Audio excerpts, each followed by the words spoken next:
This is lesson 2 in our unit over the unit circle. On our first lesson, we talked about degrees, placement in the unit circle, thinking about coterminal angles and reference angles. We're doing the same in this lesson, but we're talking about a new way to measure angles called a radian. The angle that is created when the radius is wrapped around the circle is called the radian. So in this picture, this is the length of the radius. If I would take a string, this length, and wrap it on the circle, that length there is called a radian.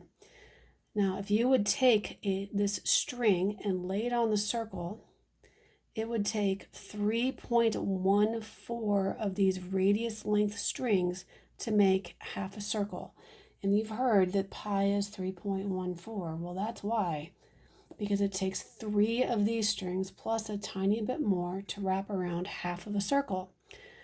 If you pull up this demonstration from my website, from my planner, you'll see this whole process in play just as a visualization. So you've heard pi is 3.14 because it takes 3.14 strings of this length of the radius to go halfway around the circle. So 180 degrees is equal to pi radians. A whole circle is 360 degrees. That means it is 2 pi radians. So we're going to deal a lot with pi and 2 pi today. If we're dealing with half a circle, it's pi. If we're dealing with a whole circle, it's 2 pi. Now, when we dealt with degrees, I asked you, where does the angle terminate in which quadrant? So you'll notice that I put 0 degrees here. If you go half a circle, that's pi. Up here at the top is called pi over 2 because that's half of pi. Down here, this is 3 pi over 2. So these are the 4 reference values. And if you go a full circle, that's 2 pi. So if I ask you an angle is rotated pi over 3, where is that going to land? Well, fraction-wise, a third is smaller than a half. So I know that I'm somewhere between 0 and a half pi, so I end up in quadrant 1 somewhere. This is negative, so that means I'm rotating clockwise. I need to reverse my thoughts. Here's 0. Down here is negative pi over 2. Then we get to negative pi. Then we get up to negative 3 pi over 2. Then we come back to negative 2 pi. So 5 pi over 7, that's not yet 1. That's smaller than 1. So I'm somewhere over here in quadrant 3 if I rotate, because I'm between pi over 2 and pi. 25 pi over 9.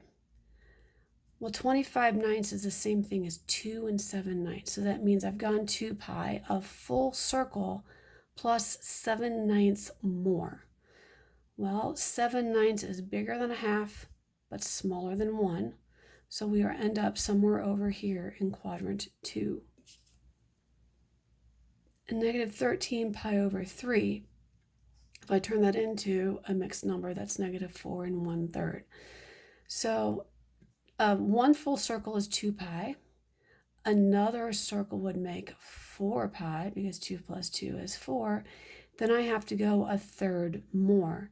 A third is between 0 and a half, so I'm somewhere down here in quadrant 4. What's the reference angle? Well, we learned last unit the reference angle is the smallest positive angle that terminates in the same spot. And when we did that in lesson 1, we added or subtracted 360. Well, instead of adding and subtracting 360, we're going to subtract 2 pi. Please use your calculator and the fraction key for this. So what's the reference angle for 5 pi over 2? I'm going to ignore the pi button for now, because if you put pi in your calculator is going to include that decimal of 3.14 in the answer, and it's not going to give you the fraction you want. It'll give you a decimal. So temporarily ignore the pi symbol. Just use the fraction 5 halves. 5 halves is bigger than 2. And since 2 pi is a full circle, that means I need to make this number smaller. So if I take 5 halves using the fraction key, subtract 2, I end up with a half. Put the pi sign on it, put the abbreviation RAD, Your answer is 1/2 pi radians. So 5 pi over 2 ends up being right here on the positive y-axis, the same location as pi over 2. 15 pi over 2. Well, 15 pi over 2 is much bigger than 2. 15/2 is much bigger than 2. So I need to make this number smaller. Again, ignore the pi symbol. Just use your fraction key. 15 pi over 2 minus 2 is 11/2. That's still bigger than 2. So I have to subtract 2 again, subtract 2 again. I end up with 3/2. 3/2 is the same thing as 1/2. I'm now between 0 and 2 pi. So I found my reference angle, 3/2 pi radians. Here it's a negative angle. That means I need to make it positive. So I'm going to add the 2 on. Again, ignore the pi symbol. -5/3 plus 2 is 1/3. Then I put pi radians on the end. -17/3, that's much smaller than 0. So I have to keep adding 2 onto the value until I get to the first positive fraction that my calculator tells me, which is 1/3. And then I'll put a pi radians on the end. Identify 2 positive and 2 negative coterminal angles. Just like in lesson 1 where we added and subtracted 360 multiple times, here we're going to add or subtract 2. Again, we're going to ignore the pi sign when we put stuff in our calculator. And you can see in each of these, if I add 2 on, I come to the top 2 values. And if I subtract 2 from the fraction, then I come up with the bottom 2 values. So it's just adding or subtracting 2, since 2 is equivalent to the circle.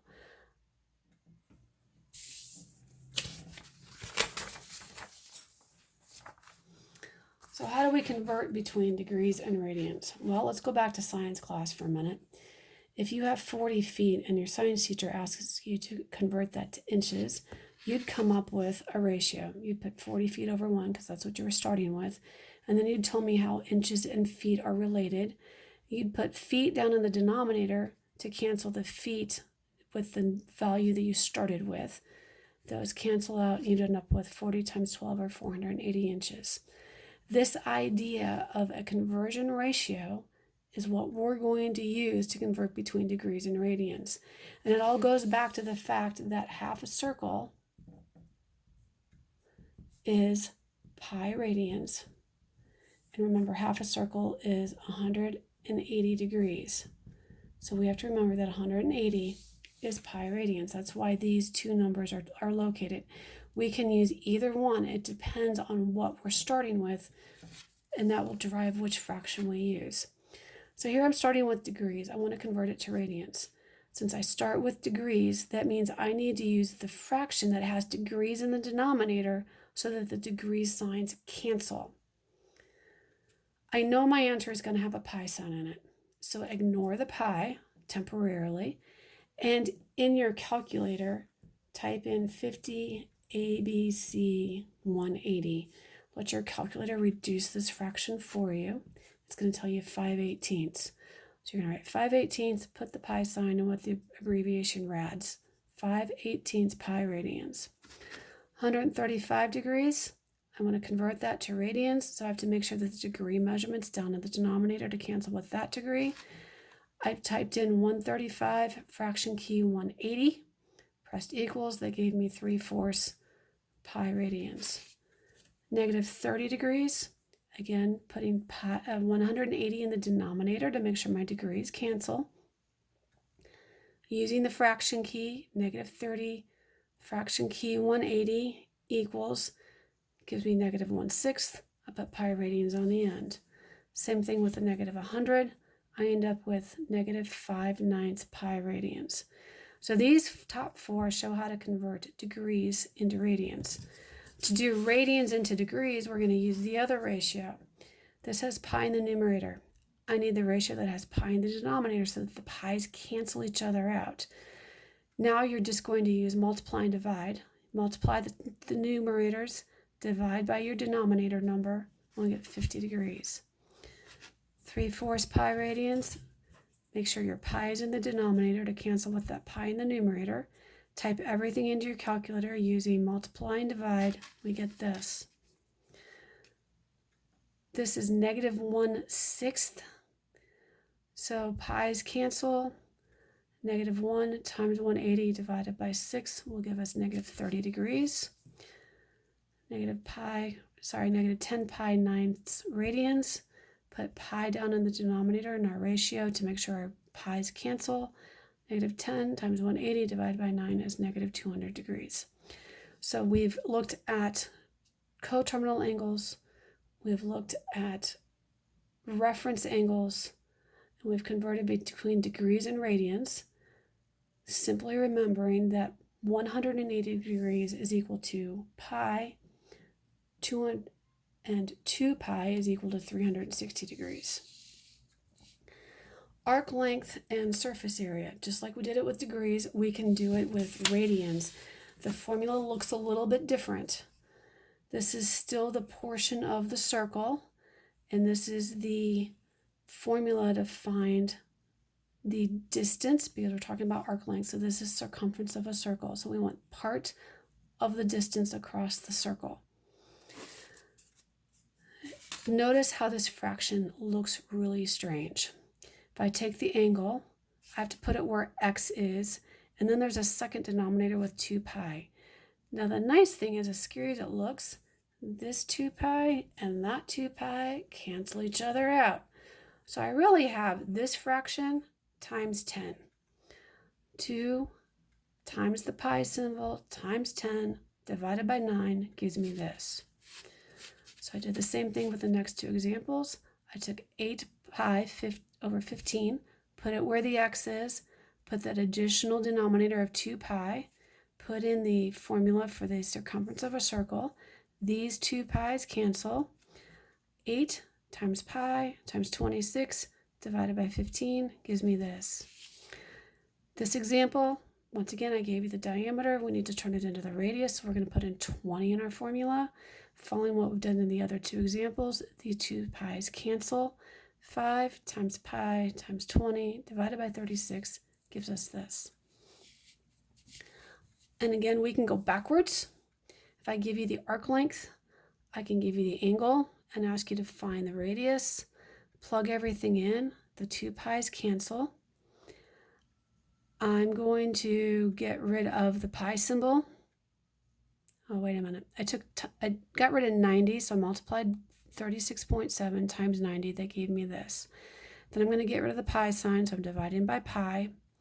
Then I have to get rid of the 43, so divide by 43, and we end up with this for a radius, and I should put centimeters on there because we're talking about length, 24.45 centimeters. Once again, find the radius. I've given you the angle. I gave you the arc length. Fill everything in. The 2 pi's cancel. 90 times 6 is 540. Divide by pi. Divide by 43.